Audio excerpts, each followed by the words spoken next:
오늘 말씀 제목을 성경이면 충분합니다 라는 제목으로 함께 말씀을 나누겠습니다.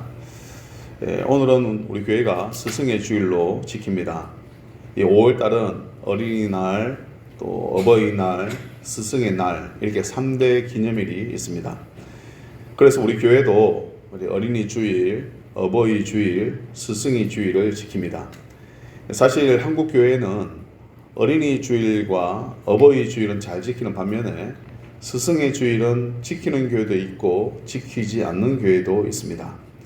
왜냐하면 이 스승의 주일이라고 하면 목회자가 자기 자신을 스승으로 여기거나 그런 대접을 받으려고 하는 것처럼 그렇게 비춰지기 때문입니다. 그러나 세상에서도 스승의 날에는 학교 선생이나 학원 선생, 심지어 체육관의 관장까지도 감사를 표현하는데 우리 자녀들의 영적인 선생인 주일학교 교사들의 수고를 당연한 것으로 여기면 안 되기에 스승의 주일은 반드시 지켜야 한다고 저는 생각을 합니다. 오히려 학교 선생이나 학원 선생보다 더 중하고 더 감사해야 하는 분들이 우리 교회 학교의 교사들입니다. 왜냐하면 학교 선생과 학원 선생은 돈 받으면서 아이들을 가르치지만 교회 학교 선생님들은 자기 돈을 써가면서 아이들을 위해 기도하고 말씀으로 양육하기 때문입니다. 이처럼 우리에게 가르침을 주는 선생님을 존경하고 감사하는 마음을 가지는 것이 마땅한데 오늘날의 이 시대 정신인 포스트 모더니즘의 특징인 탈권위주의로 인해서 교사의 권위가 바닥에 떨어졌습니다. 경기도에서 시작한 이 학생 인권 조례로 인해서 학교에서 교사의 교권이 완전히 무너졌습니다. 교사가 학생을 지도하기 위한 체벌이 금지되었기 때문에 오히려 학생이 교사를 폭행하기도 하고 학생이 교사를 고소하는 그런 시대가 되었습니다.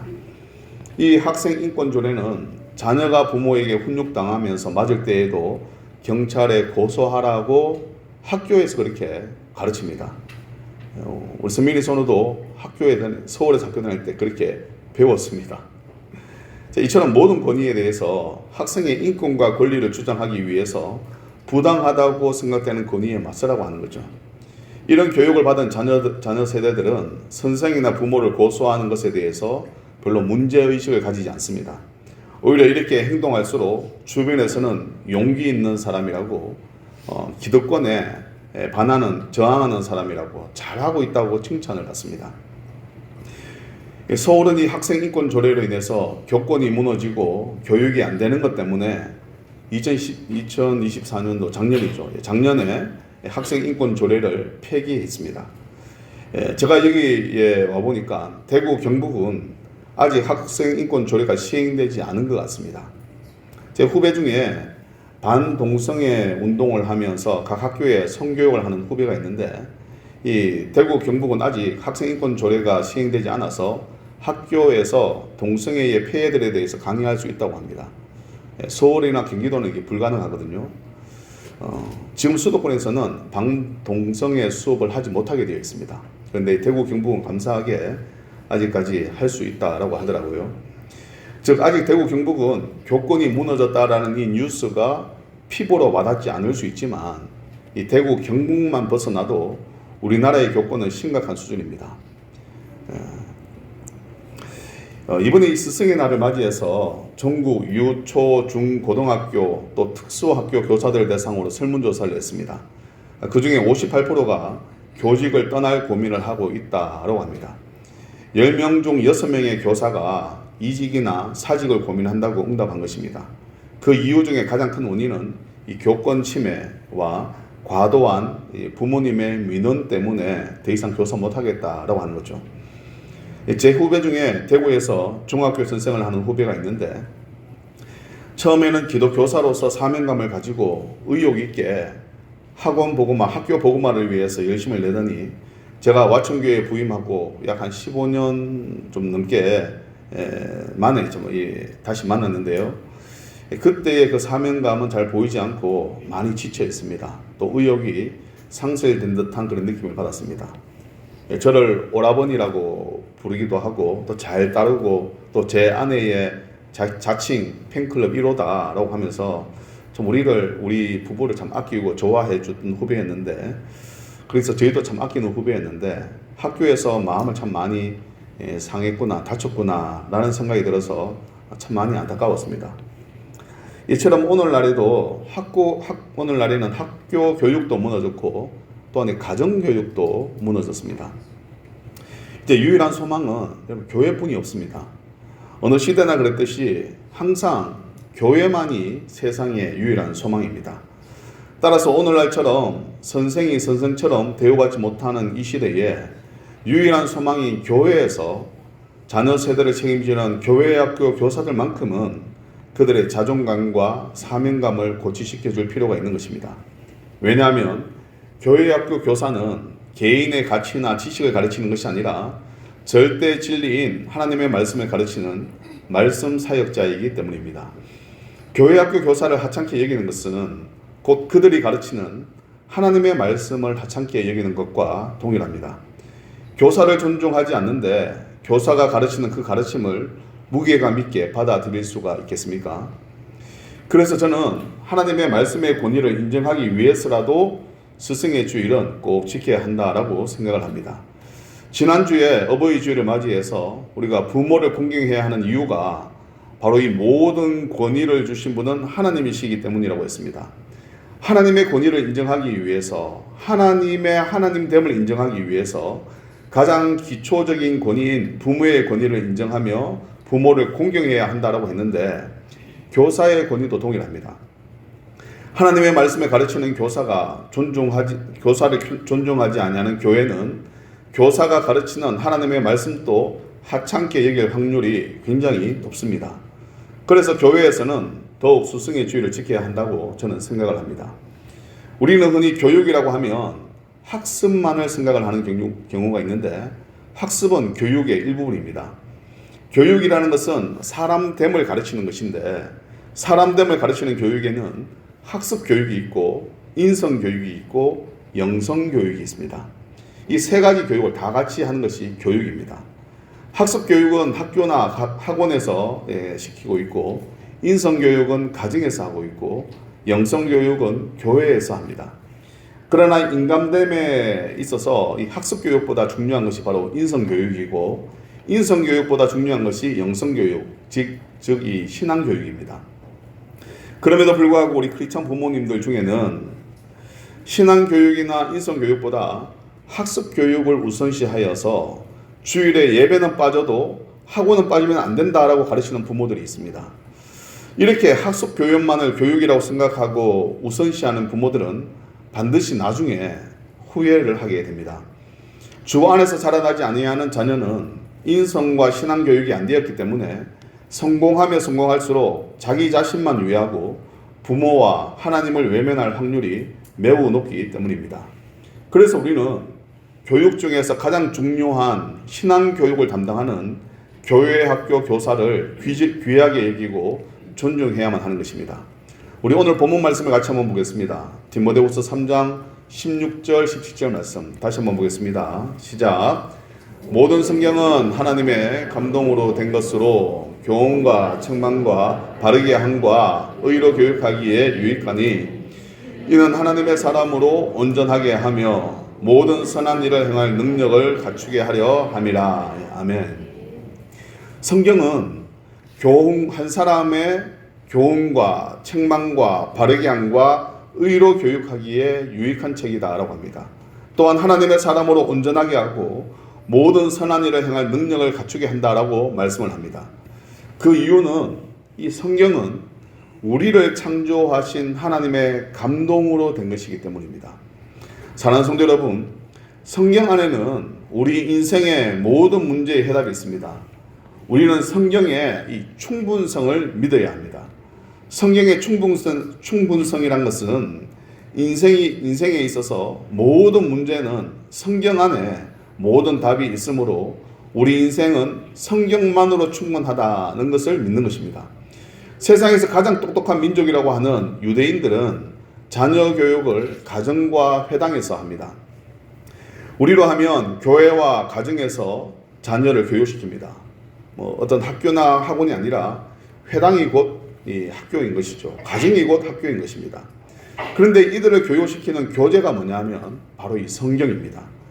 유대인들은 어려서부터 성경으로 역사를 보고 성경으로 경제를 배우고 성경적 시각으로 돈을 보고 성경으로 결혼을 배우고 성경으로 직장 생활을 하고 성경으로 자녀를 양육하는 등 성경을 통해서 세상을 배웁니다. 즉 성경만으로 이 세상에서 가장 탁월한 민족이 될 수 있었고 탁월한 인생을 살아가는 데에 부족함이 없다는 거죠. 충분하다는 것입니다. 우리는 때때로 성경은 이스라엘의 역사인데 이스라엘의 역사와 우리와 무슨 상관이 있냐라고 의문을 가지기도 합니다. 또한 예수 그리스도의 십자가 사건은 2000년 전의 사건인데 그것과 지금 21세기 이 최첨단 AI 시대를 살아가는 우리와 무슨 상관이 있냐라고 의문을 제기하기도 합니다. 예수님이 나의 구원을 위해서 십자가에 죽으신 것은 아는데 그래서 내 영혼이 구원받은 것은 알고 있는데 2025년도 5월 18일 오늘 이 대한민국 와천 땅에서 살아가는 우리의 실제적인 삶과 우리의 현실과 예수님의 십자가가 무슨 상관이 있느냐는 것입니다. 즉 성경이 우리 신앙생활에는 도움이 될지 모르지만 21세기 현재를 살아가는 우리의 현실 생활에는 성경만으로는 안 되고 성경 외에도 다른 것이 필요하다고 그렇게 생각을 한다는 것이죠. 여러분 생각은 어떻습니까? 우리가 지금 2025년도 5월 18일을 살아가는데 오늘 일을 살아가는데 오늘 하루 살아가는데 성경만으로 충분하다고 생각하십니까? 아니면 성경도 있어야 하지만 그 외에도 또 다른 지식과 삶의 방식을 배워야 한다고 생각합니까? 우리가 이런 생각을 하는 이유는 성경 시대와 오늘날은 다르다고 생각하기 때문입니다.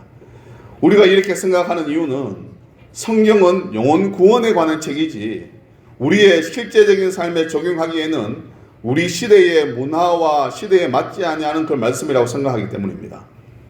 그러다 보니까 우리는 교회에서는 믿음이 좋은 크리스찬인데 교회 밖에서는 불신자와 똑같은 방식으로 살아가고 똑같은 것을 추구하면서 살아가는 것입니다. 사실 우리의 믿음은 교회 안에서 드러나야 하는 것이 아닙니다. 우리의 믿음은 교회 밖에서 그리스도인임이 드러나야 합니다. 그러나 세상에서 그리스도인으로 사는 것은 많은 대가를 지불해야 하므로 세상에서는 세상의 방식대로 그래 살아가려고 하는 겁니다.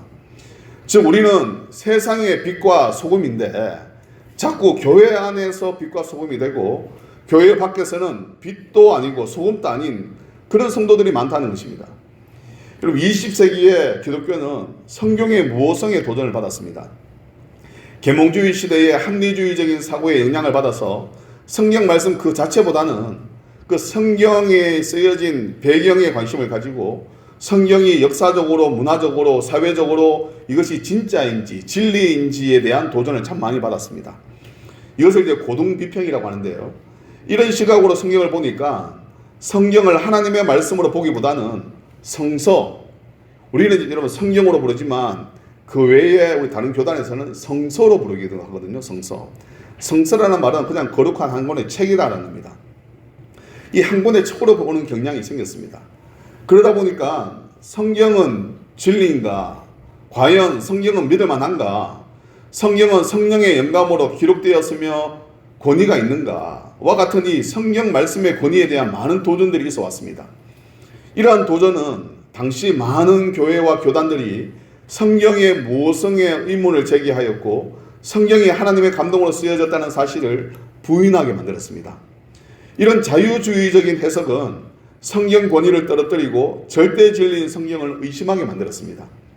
오늘날 성경의 모성을 강조하는 교단은 장로교 교단 중에도 교단뿐이었습니다. 근데 이 장로교 교단 중에도 합동과 합신과 이 고신과 같은 보수주의 교단 외에는 없습니다. 같은 장로교인 이 통합의 신학교도 이미 자유주의 신학 교수들이 많이 들어와서 후학들을 가르치고 있습니다. 현재 보수교단 외의 신학교에서는 자유주의 신학을 공부한 교수들이 거의 다 신학을 가르치고 있습니다. 신학 교수 대부분이 유럽이나 미국에서 유학한 유학파들인데 이 서구권에서는 자유주의 해석이 정설로 받아들여지기 때문에 그렇습니다. 그런데 20세기에 들어서 획기적인 이 고고학적인 발굴로 인해서 성경에 기록된 이 역사가 역사적인 사실이라는 것이 속속히 입증되었습니다. 이로 인해서 성경의 모성에 대한 논란은 어느 정도 잠잠해졌습니다. 그런데 그 대신에 21세기 오늘날 들어서는 이 성경의 충분성에 대한 도전을 받고 있습니다.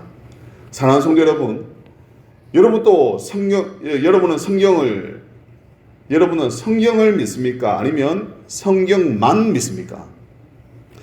우리의 모든 생각과 의사를 결정할 때에 성경에 따라서 결정합니까? 아니면 성경보다 신뢰가 가는 어떤 사람의 말과 경험을 듣고 그 결정을 따릅니까?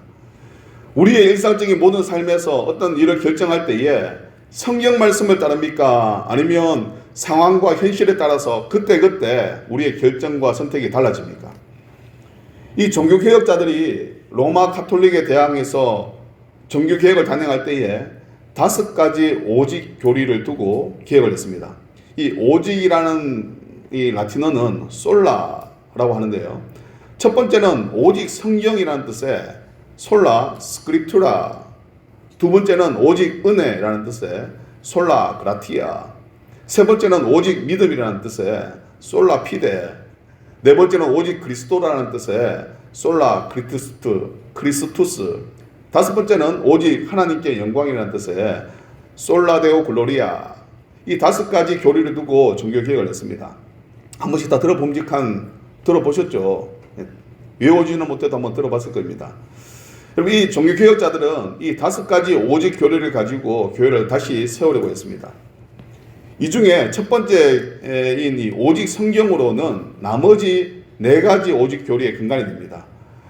오직 은혜를 가르칠 때도 오직 성경을 근거로 가르치고, 오직 믿음을 가르칠 때도 오직 성경을 근거로 가르치고, 오직 그리스도도 오직 성경을 근거로 가르치고, 오직 하나님의 영광을 돌리는 것도 오직 성경을 통해서 하나님의 속성을 알고 하나님을 예배할 수 있는 겁니다. 즉 성경의 충분성은 모든 교회의 교리와 교회의 기초와 성도들의 신앙을 세우는 데에 충분하다는 것입니다. 그럼 개그맨 이성미 씨가 회심을 하고 난 이후에 간증을 할 때에 여러분의 자녀의 학업을 위해서 비싼 돈을 들이며 과외를 시키는데 자녀의 인생을 변화시킬 성경 과외는 왜 안 시키느냐라고 우리에게 도전하기도 합니다. 그러면서 자신은 전도사님에게 개인적으로 사례를 하면서 자신의 자녀들에게 성경 과외를 시켰다고 하더라고요. 이성미 씨는 자녀 교육에 그 무엇보다도 성경 교육이 중요하다고 인식했기 때문에 실제로 그렇게 인식만 했을 뿐만 아니라 실천을 한 것입니다. 우리가 오늘 본문을 다시 한번 읽기 원합니다. 디모데후서 3장 16절 17절 말씀 같이 한번 보겠습니다. 시작. 모든 성경은 하나님의 감동으로 된 것으로 교훈과 책망과 바르게 함과 의로 교육하기에 유익하니 이는 하나님의 사람으로 온전하게 하며 모든 선한 일을 행할 능력을 갖추게 하려 함이라. 아멘. 여러분, 성경은 우리의 자녀들을 교육하기에 충분합니다. 성경은 학습교육과 인성교육과 신앙교육 모두를 다 가르치기에 충분한 하나님의 감동으로 된 말씀입니다. 우리 인생의 모든 문제의 해답은 성경 안에 있습니다. 그러니 자녀들에게 인생을 살아가는 지혜를 가르치려면 여러분의 경험을 나눠주기보다는 성경을 가르쳐야 합니다. 여러분의 경험은 성경의 근거에서 곁들여서 그렇게 가르치고 우리의 자녀들에게 성경을 가르쳐야만 하나님의 사람으로 온전히 설 수가 있습니다. 네, 제가 와춘교회에 부임한 지 한 4년째가 되는데 매년 스승의 주일을 앞두고 말씀 사역을 함께하는 교역자와 우리 교사들에게 마음을 담아서 식사를 대접하고 선물을 준비합니다. 이렇게 교사를 섬기는 것은 와춘교회 담임이 되어서 와춘교회가 처음이 아닙니다. 저는 제가 부교역자 때에도 제가 섬기는 스승의 주일 전후로 해서 저와 함께 섬겼던 부서의 교사들에게 항상 감사를 표하고 선물을 했었습니다. 제가 이렇게 말씀 사역을 같이 하는 교사들을 귀하게 여기며 섬기는 이유는 하나님의 말씀이 전부라고 생각하기 때문입니다.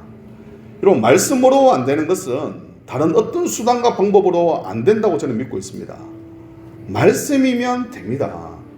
어떤 이는 목회의 전략이 필요하고 프로그램이 필요하고 이벤트도 필요하다 뭐 이렇게 얘기를 합니다. 그러나 이 모든 것은 결국 말씀이 기초가 되고 그 위에 무언가가 더 있으면 좋은 것이지, 하나님의 말씀이 약화된 상태에서 외형적인 일이나 이벤트만으로는 모래 위에 세운 집처럼 어떤 풍랑이 불거나 바람이 불면 금방 무너져 내립니다. 특별히 우리 교회는 올해부터 이 아동부와 청소년부 설교를 우리 부장님이 하십니다. 병목사님과 함께 저는 매주 토요일마다 우리 교사 교육을 함으로 인해서 교사들이 주일에 드려질 아동부와 청소년부 예배를 준비하게 합니다. 이에 이전에는 말씀 사역을 교육자만 했는데 이제는 이 말씀 사역의 부분도 성도들에게 위임하게 된 것입니다. 또한 제가 출타 중일 때는 우리 시무 장로님들이 새벽 설교로 섬겨주시기도 합니다. 현재 한국교회는 이 교육자 수급 부족이 심각한 상태에 이르렀습니다. 제 때만 해도 목사가 나름 인기가 있었거든요. 그래서 총신에 들어갈 때에 재수, 삼수, 제 주변에는 7수까지 하고 다니는 사람이 있었습니다. 자기 딸을 신학생에게 주려고 하는 부모도 참 많았습니다. 그러나 오늘날에는 목사가 인기가 없고 딸이 사모가 되려고 하면 고생길이 환하기 때문에 적극적으로 반대합니다. 그러다 보니까 신학생도 없는 듯합니다. 제 당시 그때만 해도 총신은 세계에서 가장 큰 신학대학원이었습니다. 제 때만 해도 한 해에 1000명이 졸업을 했습니다. 다시 말하면 우리 교단에서 총신이라는 신다운 한 학교에 목사가 1000명이 나왔다는 것이죠. 즉 총신에서만 1000명의 목사가 나왔고 우리 교단, 대신대, 계신대, 칼빈대까지 합치면 꽤 많은 숫자의 목사가 우리 교단에서만 이렇게 배출이 되었습니다. 다른 교단하고 합치면 굉장히 많았겠죠. 저도 총신의 재수에서 들어갔습니다. 3.4대 1의 경쟁률을 듣고 들어갔는데요. 그러나 지금은 총신이 미달입니다. 총신이 미달이란 말은 세계 최대의 교단 신학교가, 가장 큰 신학교가 미달이란 말은 다른 교단은 더 심각하다는 뜻이고 지방 신학교는 더욱 큰 위기라는 뜻입니다. 이에 이미 대신대도 학교를 유지하기 위해서 현재 외국인 유학생들을 대거 유치하고 있습니다. 이들을 유치하지 아니하면 학교가 운영되지 않기 때문입니다. 이제는 교육자를 귀하게 여겨야 하는 시대가 왔습니다. 그전에는 모시기가 참 쉬웠지만 이제는 교육 전도사 모시기에도 너무 어렵습니다. 아니 오히려 교육 전도사 모시기가 더 어렵습니다. 그래서 여러분 우리 변 목사님을 참 귀하게 여겨야 됩니다. 저 사람 떠나지 않도록 여러분 더 잘 섬겨주셔야 됩니다. 저를 섬기듯이 똑같이 우리 교회, 저는 변 목사님을 저랑 같은 공동 목회한다고 보고 있거든요. 한 부서가 아니라 부목사라기보다는 저와 같이 공동 목회하는 그런 분으로 좀 귀하게 여깁니다. 여러분도 그렇게 여겨주시고 잘 섬겨주시기 바랍니다. 이처럼 우리 교육자 수급이 안 되기 때문에 우리 교단에서 올해부터 교육사 제도를 만들었습니다. 교육사는 평신도를 사역자로 세우는 과정입니다. 교육 전도사는 신학을 해야 하지만 교육사는 교단에서 정한 일정의 교육 과정을 마치면 교회에서 사역할 수 있는 사역자의 일종의 라이센스를 주는 겁니다. 우리 교회는 이미 평신도 사역자를 양성하여서 평신도 사역자 중심의 교회로 나아가고 있는 중입니다. 앞으로 시골교회뿐만 아니라 모든 교회가 평신도를 훈련시켜서 사역자로 만드는 방향으로 나아가게 될 겁니다. 우리 교회는 먼저 이 연하명 권사님이 2년간 목회 신학 과정을 마침으로 인해서 신방 전도사의 자격을 갖추었습니다. 우리 교회에서는 이 전도사님으로 모시기에는 전도사로서의 대우나 처우를 해드릴 수가 없기 때문에 신방 간사님으로 그렇게 세웠습니다. 감사하게도 권사님이 와천교회에서 섬기고 싶어 하셔서 우리 교회에서도 너무 감사하죠. 비록 직분명은 신방 간사지만 신방 전도사님이라고 여러분 또 생각해 주시면 참 감사하겠습니다. 공자는 이런 말을 합니다. 3인행 필류와 사언. 이 뜻은 세 사람이 함께 길을 가면 그 중에 반드시 나의 스승이 있다는 뜻입니다. 나와 걸어가는 두 사람 중에는 반드시 내게 없는 장점을 가진 사람이 있을 것이고, 그러면 그 사람에게 장점을 취하면 되고, 단점을 가진 사람도 있을 것인데 그러면 그런 단점이 나에게는 없는지 한번 반성하고 경계하라는 뜻입니다. 즉 사람은 나보다 잘난 사람, 못난 사람 할 것 없이 모두 다 나의 스승이 된다는 것입니다. 보통 스승이라고 하면 대체로 나보다 훌륭한 사람을 생각하기 쉽지만 그렇지 못한 사람도 내 스승이 될 수 있다는 것입니다. 따라서 중요한 것은 나에게 배우고자 하는 마음이 있어야 됩니다. 배우고자 하는 마음만 있다면 내가 만나는 모든 사람들이 모두 다 나의 스승이 되고 배울 수 있다는 겁니다. 교만한 사람의 특징은 타인에게서 배울 것이 없다라고 생각하는 사람입니다. 그 사람은 유아 독존으로서 세상에서 자기가 가장 제일 낫다고 제일 낫다고 생각하기에 더 이상 배우기를 원치 않습니다. 따라서 배우려면은 빌립보서 2장 3절 말씀의 마음을 가져야 합니다. 같이 한번 말씀을 보겠습니다. 빌립보서 2장 3절 말씀이 없나요? 없어요? 그럼 제가 한번 읽어드리겠습니다. 아무 일에든지 다툼이나 허용을 하지 말고 오직 겸손한 마음으로 각각 자기보다 남을 낮게 여기고, 오직 겸손한 마음으로 나보다 남을 낮게 여기는 마음, 이 마음이 지금 우리에게 필요합니다. 그럼 배우기로 멈추는 순간 사람은 그 자리에 머무는 것이 아니라 뒤로 도태되고 퇴보합니다. 여러분, 제가 배우기를 멈추면 우리 와총교회는 뒤로 도태되고 퇴보하게 됩니다. 그래서 저는 더욱 배우려고 노력합니다. 때때로 피곤하고 가기 싫을 때도 있고 모임에 배움의 현장에 가기 싫을 때도 있지만 좀 더 쉬고 싶지만 지금 안 배우면 내가 뒤처지는 것이 아니라 와총교회가 뒤처진다라는 생각 때문에 억지로라도 그 배움의 자리에 가려고 합니다. 여러분, 보는 것이 배우는 것이고 또 배우는 것입니다. 그래서 우리가 아는 것만큼 볼 수 있고 우리가 아는 것만큼 믿을 수도 있습니다. 비록 우리가 와촌이라는 경산 끝에 있지만 여러분, 더 많은 것을 보고 더 많이 배워서 우리가 말씀만으로 충분한 인생이 될 수 있다는 것을 경험하기 원합니다. 간절히 바라기로는 하나님의 말씀의 충분성을 믿음으로 교회학교 교사들을 귀하게 여기고 존중함으로 말씀의 권위를 인정하고 순종하는 우리 와촌의 가족들이 되기를 예수님의 이름으로 축복합니다. 아멘.